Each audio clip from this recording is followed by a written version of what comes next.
I just think we should wait a few more years before trying for a baby. We'd been trying for 2 years. I blamed myself. I cried, I went to doctors, I tracked my cycle obsessively until I found his vasectomy paperwork hidden in the attic. He had done the procedure before we even got married. So I spent 2 years blaming myself. 2 years of disappointment, of staring at negative pregnancy tests, of crying myself to sleep, convinced something was wrong with me. I tracked my cycle obsessively, consulted doctors, changed my diet, anything to fix whatever was keeping us from having a baby. And through it all, he held me, comforted me, told me it would happen when the time was right. Then one night everything changed. I was looking for an old photo album in the attic when I found an envelope tucked away in a box. It wasn't something I recognized, but my name was scribbled on the side in his handwriting. Curious, I opened it. And that's when I saw the paperwork. A vasectomy, dated before we were even married. My hands started shaking as I flipped through the pages, my heart pounding in my ears. The years of frustration, the guilt, the heartbreak, it was all a lie. He never planned on having kids. Not with me. And he let me suffer, let me blame myself while he carried this secret. I sat there in shock, clutching the proof of his betrayal, wondering, what else had he lied about? I sat there for what felt like forever, my fingers gripping the paperwork so tightly that the edges crumpled under my touch. My mind couldn't catch up with what my eyes were seeing. The date was clear, before we even said our vows. Before I ever started dreaming about the life we were supposed to build together. A life that now felt like a cruel joke. Memories started crashing over me, one after another. The way he used to smile and tell me, it'll happen when it's meant to. The way he'd pull me into his arms whenever I sobbed over another failed month, whispering promises that someday we'd have a family. The way he sat beside me in doctors' offices, holding my hand while I asked about fertility treatments, never once confessing that none of it mattered. Because there was never a chance. Never a chance at all. I thought about the nights I stayed up researching ways to increase fertility. The vitamins I took. The special diets. The mornings I woke up early to track my temperature. The moments I excitedly told him it was the perfect time to try. And the way he always played along. How he kissed me, held me, and pretended he wanted the same thing. I wanted to scream, but my throat felt tight, like the betrayal was choking me. How long had he planned this? Had he ever intended to tell me? Or was I supposed to just waste years, decades, hoping for something that would never come? My hands were trembling as I stuffed the papers back into the envelope. I needed answers, but I didn't trust myself to speak to him yet. I didn't know what I would say, or if I'd even be able to look at him without completely falling apart. I crept down from the attic, my heart pounding with every step. The house felt different now, colder, unfamiliar. I walked into our bedroom and sat on the edge of the bed, staring at the framed wedding photo on the nightstand. I remembered the way he looked at me that day, the way he held my hand so tightly during our vows. Felt real then. But now I had no idea who I had married. I grabbed my phone and scrolled through our texts, looking for signs I had missed. There were messages of encouragement, reassurances that we just needed to be patient. A few months ago, he had even sent me an article about dealing with infertility struggles. I felt sick. How could he have done this? How could he have lied so easily for so long? I needed more than just these papers. I needed proof that this wasn't some mistake, some misunderstanding.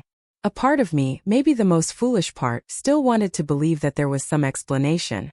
That maybe, just maybe, I was wrong. I went to his desk, the one he kept locked most of the time. My hands were shaking as I pulled open the drawer. There were old bills, insurance documents, and scattered notes. But then my eyes landed on a small stack of medical records. I flipped through them, my stomach twisting tighter with every page. It wasn't just the vasectomy.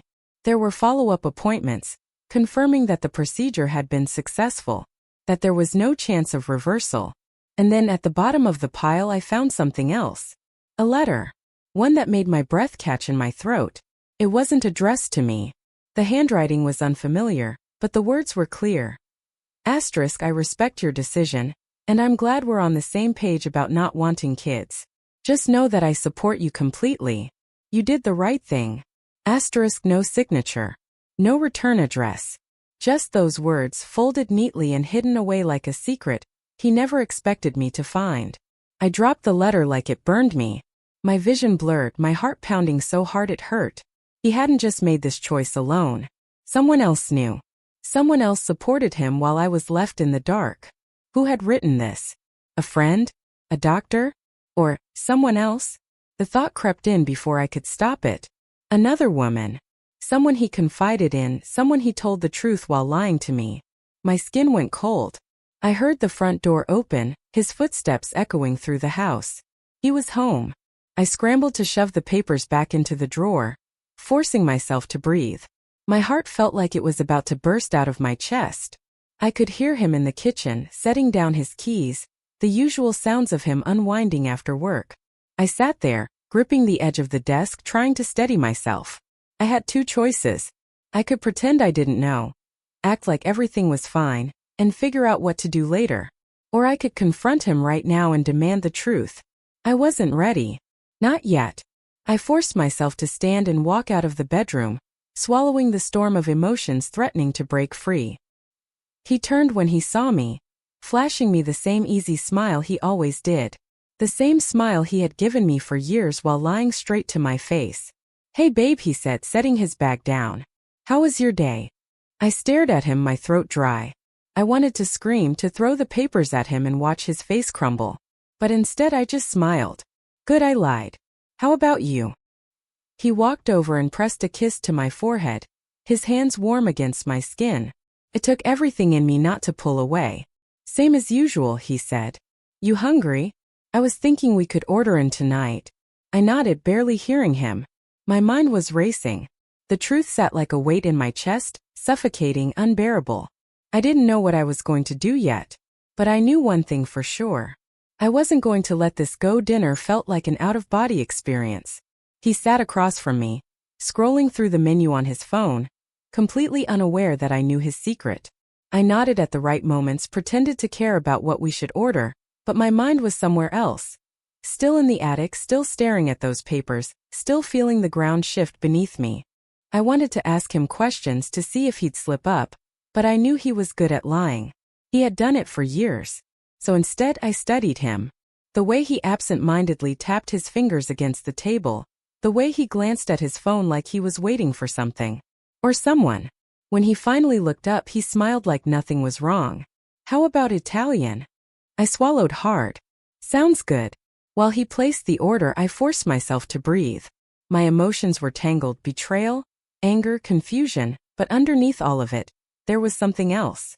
A dark, gnawing feeling in the pit of my stomach. The letter. The one that wasn't from me. I didn't know who had written it, but I needed to find out. That night, as he showered, I went back to his desk. I sifted through the papers again, looking for anything. An address, a name, but there was nothing. Just that letter sitting there like a silent confession. My heart pounded as I thought through the possibilities. Could it have been a friend? Someone from work? Or was it more than that? I glanced at his phone sitting on the nightstand. He was careful, always keeping it locked, but I had seen his passcode before. My hands felt clammy as I picked it up, my pulse racing.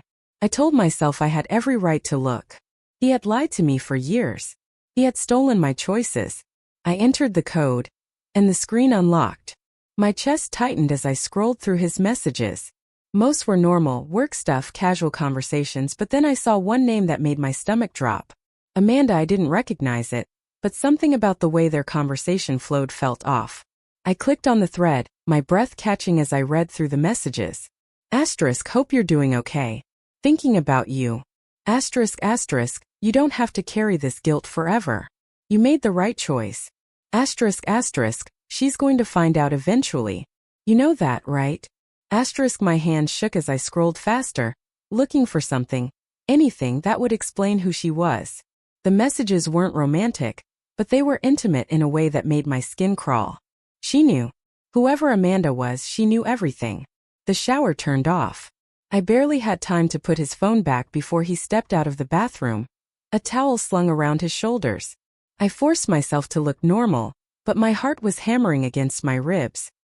He ran a hand through his damp hair, flashing me an easy smile. You okay? I nodded quickly. Yeah, just tired. He climbed into bed beside me, scrolling through his phone like nothing was wrong.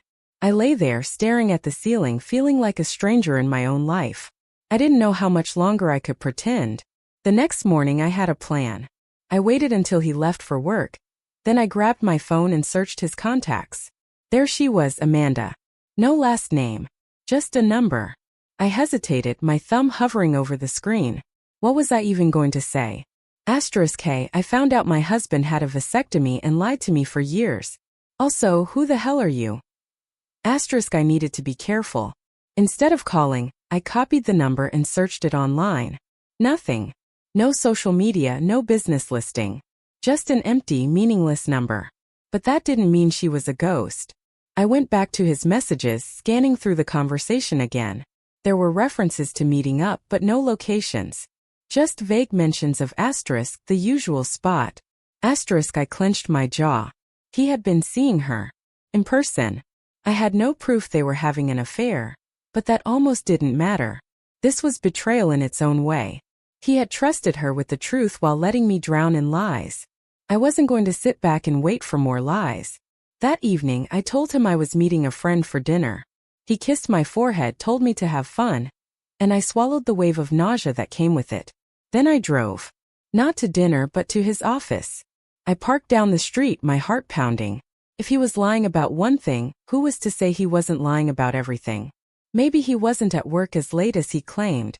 Maybe Amanda wasn't just a friend. I waited. An hour passed. Then another. I was starting to feel foolish when I saw him. He walked out of the building, phone in hand. My breath caught as I saw him glance around before heading toward the small cafe on the corner. My fingers tightened around the steering wheel. And then I saw her. Amanda. She was waiting for him at a table by the window. She wasn't what I expected. No dramatic red lips, no overly polished look. Just a woman with kind eyes and a sad smile. But that didn't make this any better. I watched as he sat across from her, leaning in like they were discussing something serious. I felt my stomach twist. I had the proof now. He had been meeting her behind my back. I just didn't know why I gripped the steering wheel so tightly my knuckles turned white. Every nerve in my body was screaming at me to march inside, slam the papers down on the table, and demand the truth. But I couldn't. Not yet. I needed to know more. I needed to hear what they were saying. Sliding lower in my seat, I watched them through the cafe window. My husband leaned in slightly, his face tense. Amanda nodded, her expression just as serious. She wasn't smiling. There was no flirting, no hand-holding. Just quiet urgency between them, like they were discussing something important. Then she reached into her bag and pulled out a folder. My heart slammed against my ribs as she slid it across the table. My husband hesitated before picking it up, flipping through the pages inside. His expression darkened, and for a moment, he just stared at whatever was written there. I tried to breathe steadily, but my mind was racing. What was in that folder? More paperwork. Something about me? Amanda said something, her voice too soft for me to hear through the glass. My husband ran a hand down his face, looking frustrated.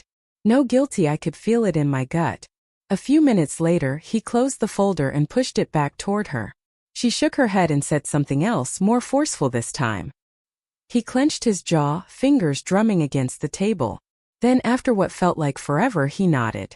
I didn't realize I was holding my breath until he stood up. Amanda stayed seated, watching him go, her face unreadable. He walked out of the cafe, barely looking around before heading toward his car. I panicked. If he drove past, he'd see me. I ducked low, my pulse hammering in my ears. Seconds stretched into eternity as I listened to his car start. I waited, heart pounding, until the sound of his engine faded down the street. Only then did I sit up, gasping for air. Amanda was still inside, staring at the folder like she was debating something. Before I could overthink it, I grabbed my purse and got out of the car. My legs felt shaky as I pushed open the cafe door. She looked up. For a second, confusion flashed across her face. Then realization. She started, but I cut her off. I need to know the truth. Amanda hesitated, glancing around like she wasn't sure she should be talking to me. But I saw the guilt in her eyes. She knew what she had been a part of. I swallowed hard. Please. She sighed and gestured to the chair across from her. My hands were clammy as I sat down. Up close she looked tired. Worn down. I opened my mouth, but I didn't even know where to start. My voice came out shakier than I wanted. How long have you known? Amanda looked away. A while. I clenched my jaw. And you didn't think I deserved to? She exhaled, rubbing her temples. I told him he needed to be honest with you. I felt a bitter laugh bubble in my throat. And yet, here we are. She didn't argue. I glanced at the folder on the table. What's in there? Amanda hesitated, then slowly slid it toward me. My stomach churned as I flipped it open. At first, the words blurred together. I scanned the pages, my eyes darting over medical terms, signatures, dates. Some were familiar, his vasectomy records, the ones I had already found. But there was more. A counseling record.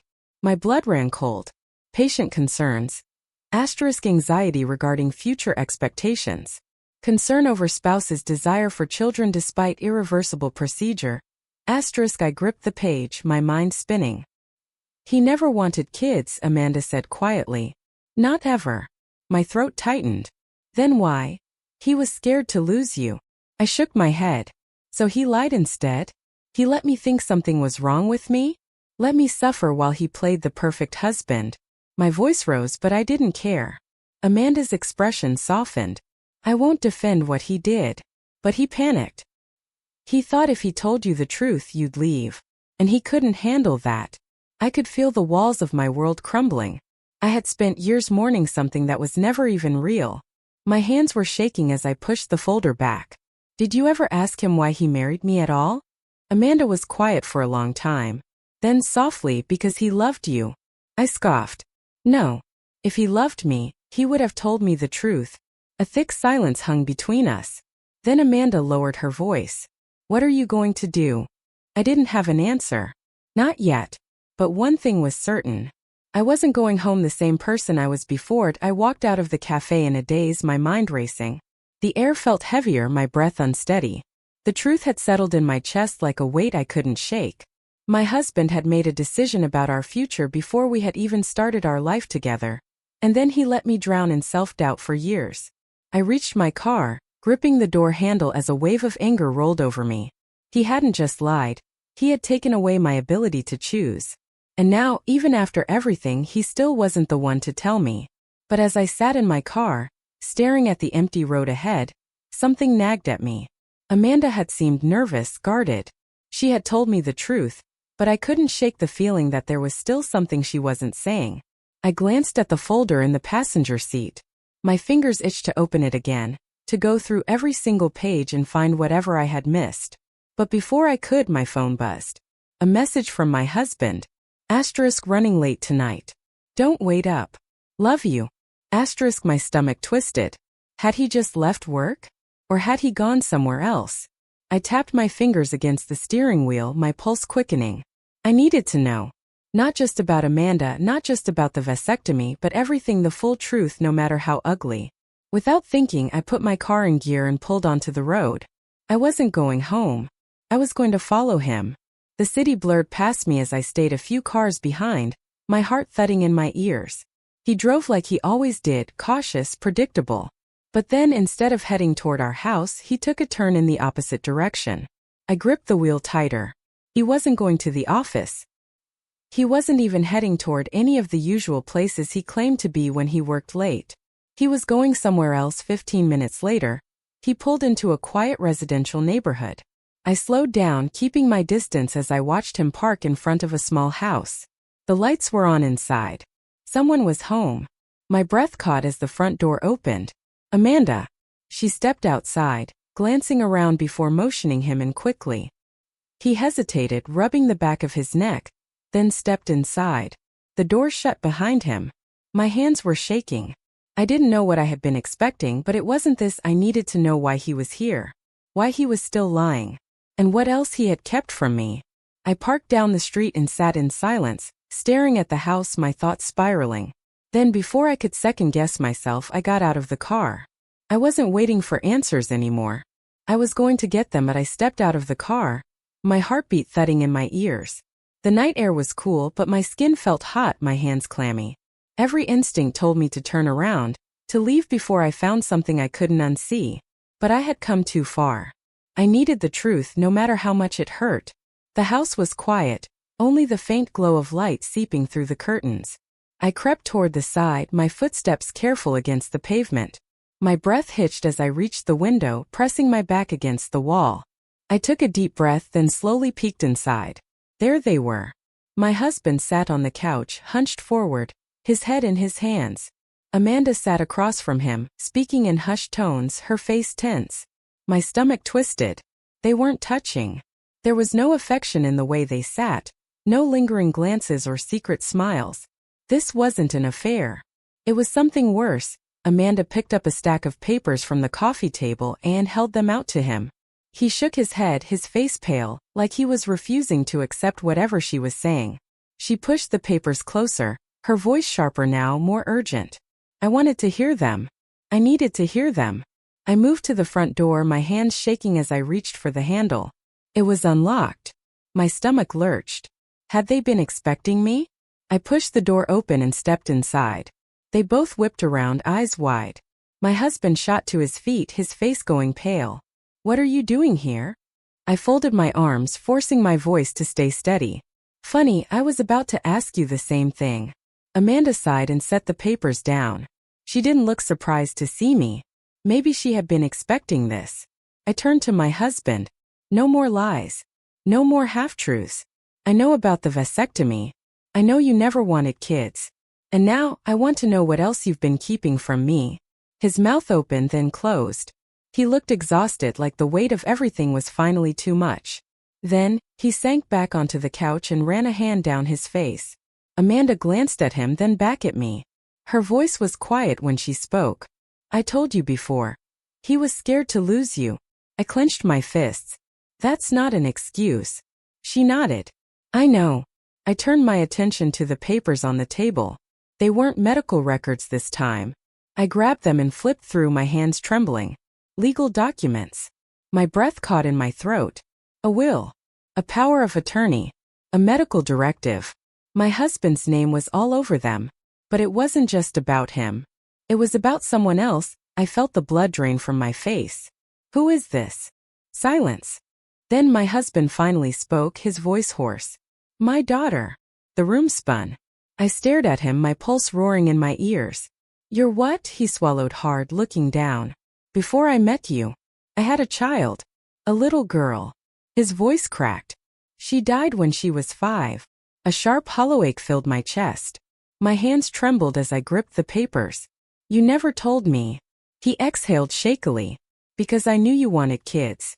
And I couldn't. I can't go through that again. His eyes finally met mine, and for the first time I saw the raw pain in them. I didn't just get a vasectomy because I didn't want to be a dad. I got it because I couldn't be one again. My throat felt tight. I had spent years thinking he had deceived me out of selfishness, but this was something else entirely. This was grief. Amanda spoke softly. I was his daughter's mother. Everything inside me froze. I looked between them, my breath shallow. You too? We were never married, she said quickly. But we had her together. And when she got sick, her voice broke, but she steadied herself. We lost her. And he never recovered from it. I turned to my husband, my mind spinning. So instead of telling me, you let me think something was wrong with me? You let me believe I was failing. My voice cracked. You made me think I wasn't enough. Tears welled in his eyes. I was afraid if I told you you'd leave. And I couldn't lose someone else I love. The words should have softened me. Maybe years ago they would have. But now, after all the lies, the secrets, the years wasted, I couldn't let them. I swallowed the lump in my throat. You didn't lose me. You threw me away the moment you decided my dreams didn't matter. A heavy silence filled the room. My husband wiped a hand over his face, looking lost, but I had nothing left to give. I turned for the door. Where are you going? His voice was desperate now. I didn't look back. Somewhere I should have gone a long time ago.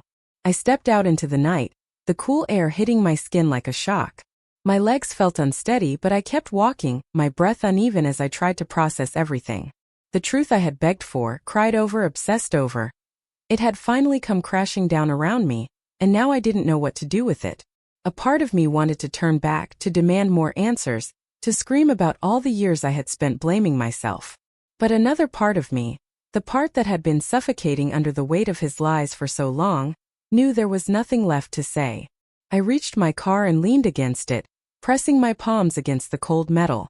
My chest felt tight, my mind racing. I had spent so much time chasing something that never existed. A life, a future. A dream that had been stolen from me before I even knew it was gone. I thought about the man inside that house. The man I had loved, trusted, built a life with. The man who had let me cry in his arms at night, whispering reassurances he knew were meaningless. The man who had kept me in the dark not out of malice, but out of fear. But fear wasn't an excuse. I closed my eyes, taking a slow breath. Then I got in the car and drove. I didn't go home. I couldn't. That house, our house, wasn't mine anymore. It was a place built on lies.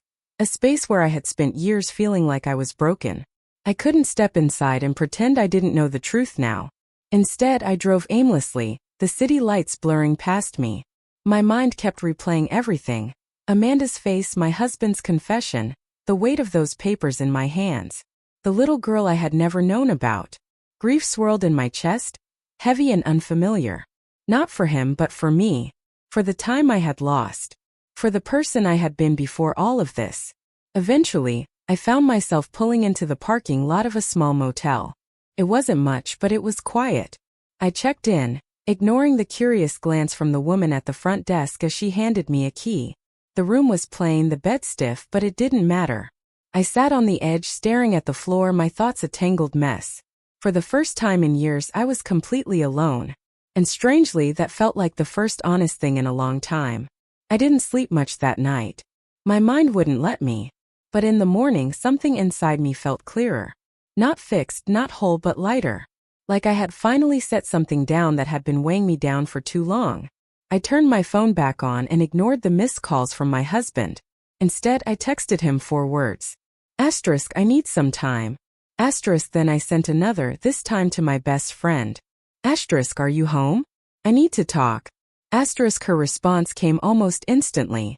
Asterisk, always. Come over. Asterisk, the drive to her house felt surreal. Like I was stepping into a new version of my life I hadn't planned for. She opened the door before I even knocked, pulling me into a hug so tight my chest ached. Tell me everything, she said, leading me inside. And I did. For the first time, I said it all out loud. The trying, the heartbreak, the discovery, the lies, the truth that had shaken the foundation of my marriage. She listened, her eyes dark with anger, her grip on my hand firm. When I finally stopped, she exhaled sharply. So what now? I looked out the window, my mind finally settling. I don't know, I admitted. But I know I can't go back to the way things were. She nodded. Then don't. Take your time. Figure out what you want, not just what he's given you. And that was the thing, wasn't it? For years, I had lived in a world shaped by his choices. His lies. His fears. It was time to start making my own. Over the next few weeks, I stayed away. I got an apartment, small but mine. I met with a lawyer just to know my options. I went for long walks, sat in coffee shops with a notebook, wrote down the things I wanted for my future. Some days I felt strong. Other days I felt shattered. But at least now, every feeling was real. My husband reached out, of course. He sent long messages, voicemails filled with regret, apologies, desperation. He wanted to talk. He wanted to fix things. But some things weren't meant to be fixed. One evening, after too many sleepless nights, I met him at a quiet park.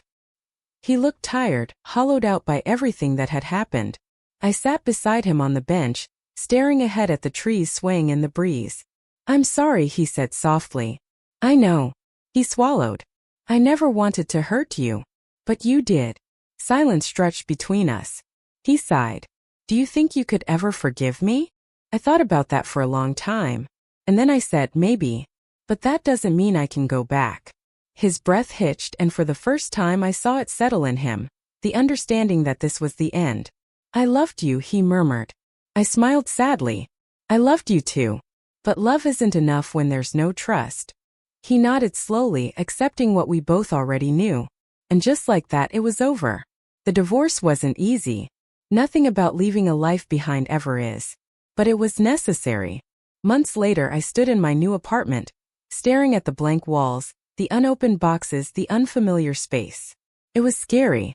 It was uncertain. But it was mine. I had spent so long trying to build a future with someone who had already decided what that future would be. Now I got to decide for myself. And for the first time in a long, long time I felt free.